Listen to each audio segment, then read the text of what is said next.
There is no light at the end of the tunnel. That's how attorneys for 3 plaintiffs in a lawsuit against the Department of Mental Health and Substance Abuse describe efforts to get the department to improve its services for the disabled and the mentally ill in a motion filed Saturday.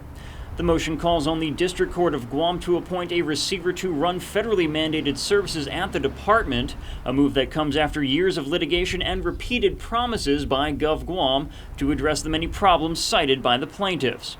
Governor Felix Camacho reacted to the news today. Well, certainly the legal representatives for mental health certainly are going to file their motion or whatever's necessary in response to this. We are aware that the plaintiffs, or at least they have been threatening, of course, that they would do this, and they followed through on their threats. We're certainly doing everything we can, to respond to the court orders and to comply.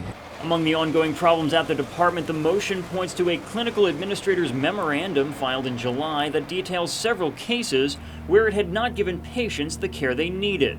For example, it says 53 of the department's patients required physical therapy at the time, but only 1 was getting that therapy, and that none of its 40 patients who needed cognitive behavioral therapy were actually receiving it. But many of the department's problems, Camacho says, are linked to the kind of healthcare staffing shortages seen elsewhere in the nation.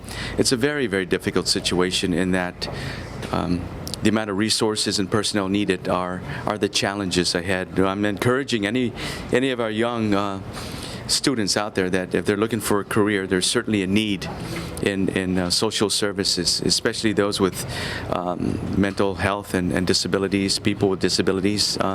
There's a real need for social workers in that regard. Meanwhile, the department's director, Dr. David Shimizu, says mental health has made strides in improving its care in light of the case, particularly through the hiring of licensed staff who can meet the needs of patients.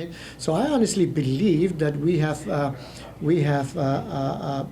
on that particular part, have been able to show our due diligence, and it's quantifiable. It's not a fantasy. It's quantifiable. It's right then and there. But for now, it remains to be seen whether the court will agree with Gov Guam or install a receiver as the plaintiffs want. Stefan, Sebastian, PNC News.